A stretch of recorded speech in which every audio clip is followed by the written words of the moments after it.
안녕하세요. 국립교통재활병원에서 뇌손상을 담당하고 있는 재활학과 김태우입니다. 오늘은 외상성 뇌손상에 대해서 말씀드리려고 합니다. 잘 알고 계시는 뇌졸중이나 파킨슨병과 달리 외력이나 외상에 의한 뇌손상을 의미합니다. 그런데 이러한 외력은 구조적, 물리적 변화뿐만 아니라 화학적인 신경 전달 물질의 변화도 포함하는데요. 쉽게 이해하기로는 자동차 사고 등에서 머리에 외상은 없어도 의식을 잃거나 하는 것이 발생하는 것들이 이러한 외상성 뇌손상에 의한 것입니다. 외상성 뇌손상의 원인에는 과거에는 전 세계적으로 자동차 사고가 1위였습니다. 하지만 최근에 자동차 안전이 향상되고 고령 사회로 접어들면서 낙상, 넘어짐, 추락 등이 약 40%로 주 원인을 차지하고 있습니다. 그런데 연령별로 원인이 조금씩 달라지는데요. 어린아이나 노인의 경우에는 추락이나 낙상이 주 원인이 되고요. 한창 일할 나이인 젊은 층에서는 자동차 사고가 아직도 첫 번째 원인이 되겠습니다. 이러한 외상성 뇌손상에 대한 의료비를 포함한 사회경제적 부담은 1년에 1조 수준에 이르고 있습니다. 그리고 이것들이 점점 더 늘어나고 있고요. 하지만 이것에 비해서 진단, 치료, 재활과 관련한 프로그램과 적절한 진료 전달 체계가 아직 조금 부족한 것이 현실입니다. 그래서 국토교통부에서 설립한 국립교통재활병원은 서울대병원과 함께 외상성 뇌손상 환자를 위한 진단, 치료, 재활 프로그램 및 진료 전달 체계를 개발하고 발전시키는 역할을 하고 있습니다. 크게 뇌손상의 하나라고 얘기하기도 하는데요. 선천적 손상이 아니기 때문에 뇌 내 혈관들이 막히거나 터지는 경우에 발생하는 것들을 우리가 스트로크, 뇌졸중이라고 부르게 되고요. 지금까지 설명드린 것처럼 외력에 의한 뇌손상의 경우에는 트라우마틱 브레인 인저리, 외상성 뇌손상이라고 부르게 됩니다. 완벽하게 의미가 정립됐다라고 말하기는 어렵겠지만 대개 뇌진탕은 컨커션은 경증 외상성 뇌손상으로 분류하게 됩니다. 다만 일부 뇌진탕은 인지 정서 기능에 영향을 미쳐서 학습과 직업 기능을 저하시킬 수 있습니다. 우리가 경증에 주목하지 말고 뇌손상이라는 단어에 주목할 필요가 있습니다. 뇌진탕도 외상성 뇌손상과 동의어라는 점을 기억해 주시면 좋겠습니다. 조금 더 자세한 증상들로는 흔하게 두통이나 어지러움, 또는 귀에서 윙 소리가 나는 이명이나 기억력 장애, 또는 불안이나 우울 등의 정서 장애, 또는 피로감이나 불면 등 매우 다양한 증상이 있을 수 있습니다.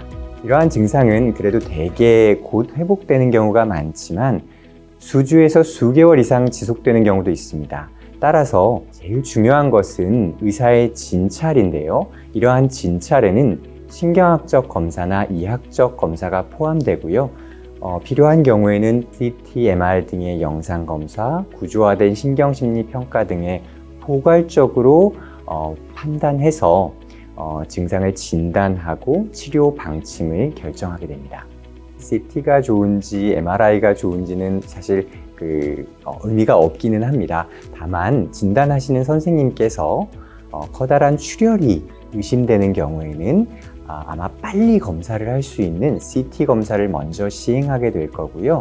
아니면 MRI 검사는 시간이 꽤 오래 걸립니다. 그렇기 때문에 그러한 검사 시간을 환자가 버틸 수 있는 경우에는 MRI 검사를 시행하는 경우가 있습니다.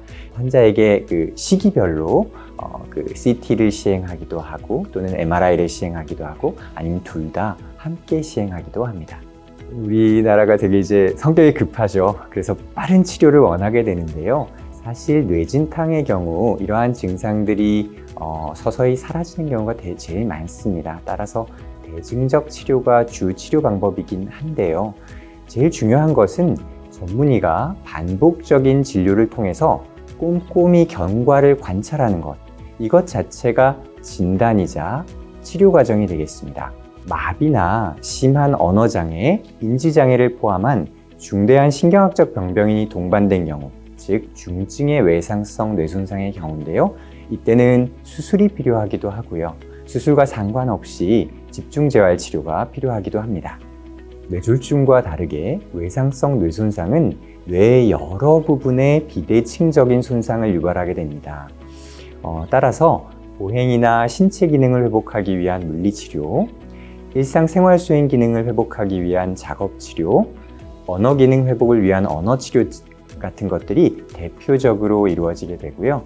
그리고 국립교통재활병원에서는 로봇 보조 보행재활 치료나 수중재활 치료 등을 추가적으로 시행할 수 있고, 의식장애의 경우에는 경두개 직류자극 치료나 저강도 집속 초음파 자극술 등 매우 다양한 뇌자극 치료의 임상 적용을 위한 연구가 함께 이루어지고 있습니다.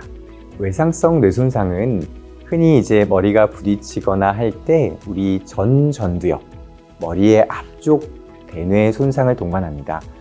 이 전두엽은 사람을 사람답게 만들어주는 기능을 하고 있습니다.